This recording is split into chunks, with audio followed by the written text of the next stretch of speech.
Welcome everybody to Young Composer X to Polyphia, Ego Death, feat Steve Vai. I'm Tanguy Blanchard, and I compose a lot of stuff, and I play guitar. I've been playing for 14 years now, over 14 years, isn't that crazy? So I know a thing or two about guitar. You know who does too? Polyphia. They've been shaking up the scene and the internet for, I'd say, 4 or 5 years now. Steve Vai needs absolutely no introduction. I'm completely stoked. Let's go right now.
Wow, there's a high pass at the beginning there. I guess that's what you name it when you let the high frequencies through and you filter out all the low.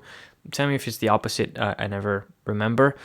This band really scratches a specific itch for me because it's so busy in terms of the speed of the notes, but also the strange rhythms. It's kind of like black MIDI. It really soothes my hyperactive brain in a pleasant way.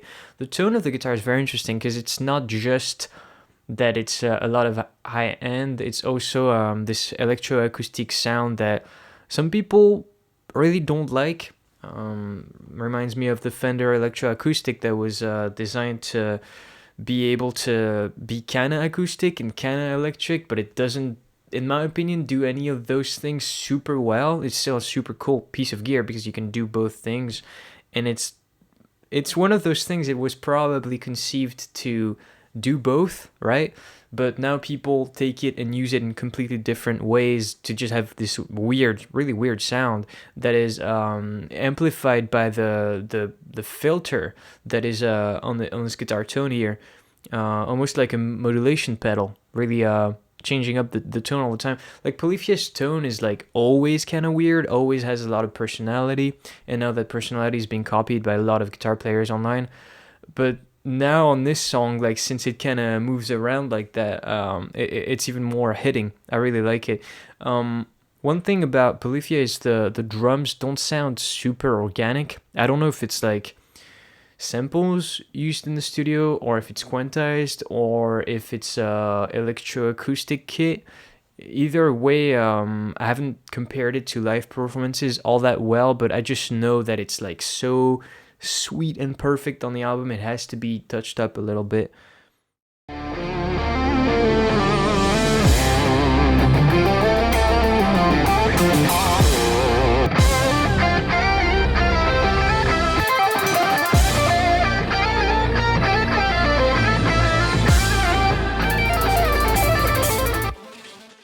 Sick solo by Scott here. Really glad to see him shine because Tim very much overshines him in terms of media coverage and even like internet coverage, I guess. Why he can really tear it up. I love that the signature changes, the time signature. I love 6/8. I always have. I don't know what it is about it. I was headbanging in 6/8. That's how good these guys are.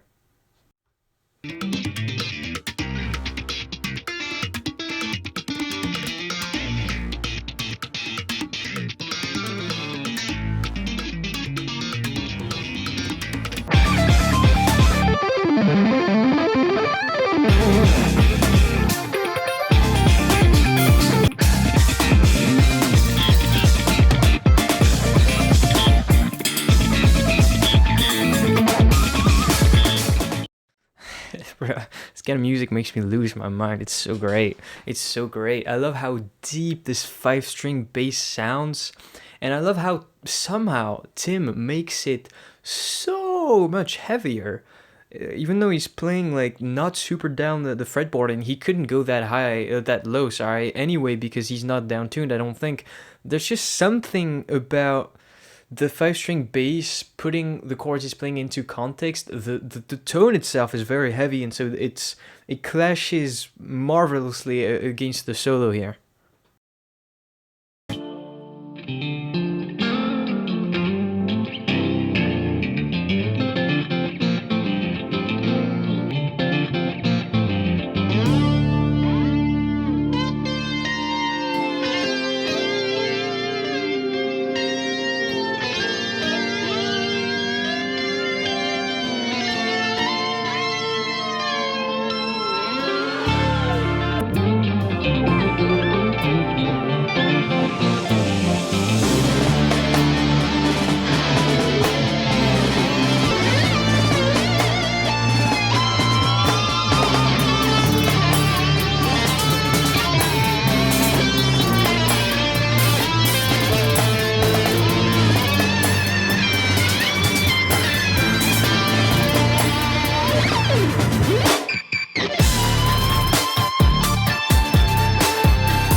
Wow, dude.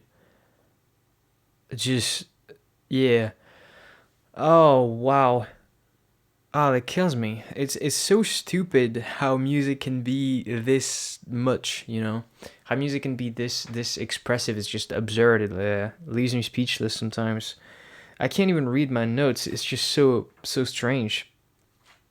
So the end of the song uses something I call motif recontextualization, where you replay kind of the riff of, or the lick that was driving your song over different chords.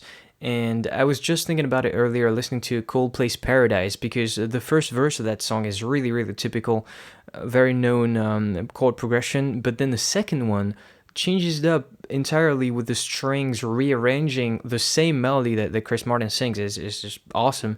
And here it's even deeper than that because they also changed the rhythm drastically with this military type snare beat.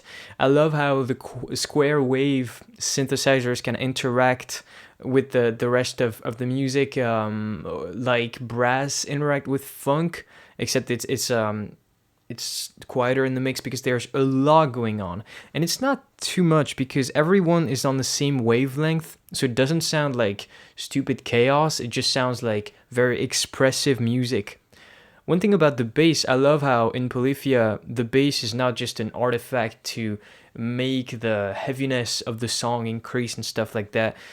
You can really play, and there's some slap sections oftentimes, and here they're they're so I can taste them, dude.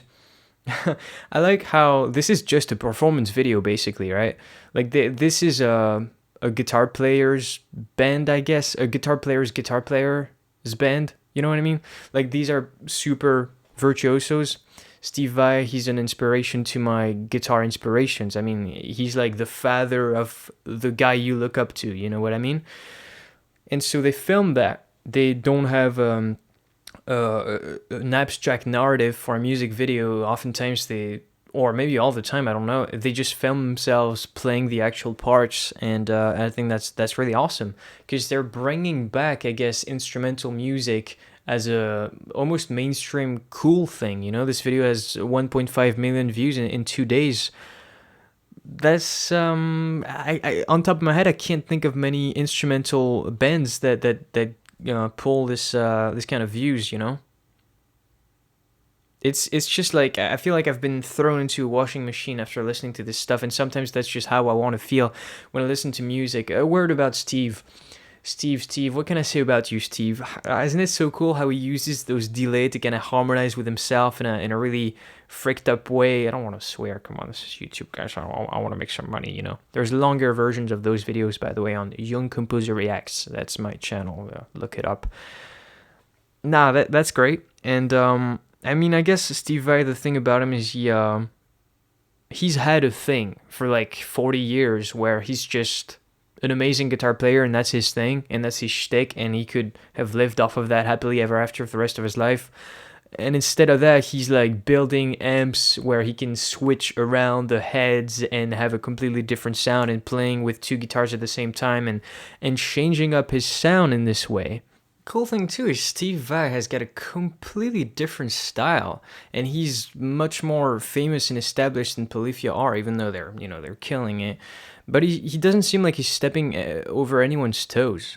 I mean, just the fact that there's like feed Steve Vai in it is kind of super cool. It's more of a rap thing, right? Like when guitarists collaborate with guitarists, sometimes like you don't even credit the guitarist. I mean, this is a superstar guitarist, but I don't know, man. He just like is able to find his place in this style that's so widely different from his in such a graceful way. Like that's how I aspire to mature as an artist, I guess, to completely change myself up all the time and continue evolving.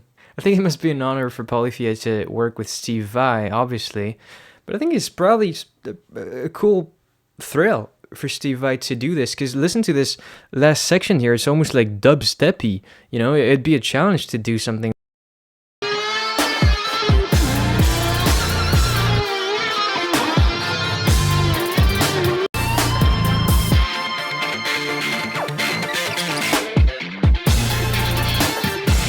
Anyways, super cool stuff. I feel like I just experienced a Go Death actually, because I'm definitely forgetting some stuff I wanted to say about Steve Vai. But what else is there to say? Oh man, what else is there to say? I actually almost experienced a Go Death once. I started wondering, do we really exist, or are people just excuses to not just be a part of the universe and stuff? And just like in a movie, Emily walked up to me and she was like, "This is how you would be if you felt everything all the time." Man, if I felt everything all the time, I would still feel this song for sure. Yeah, leave a like on the video if you liked it, and see you for more. Out.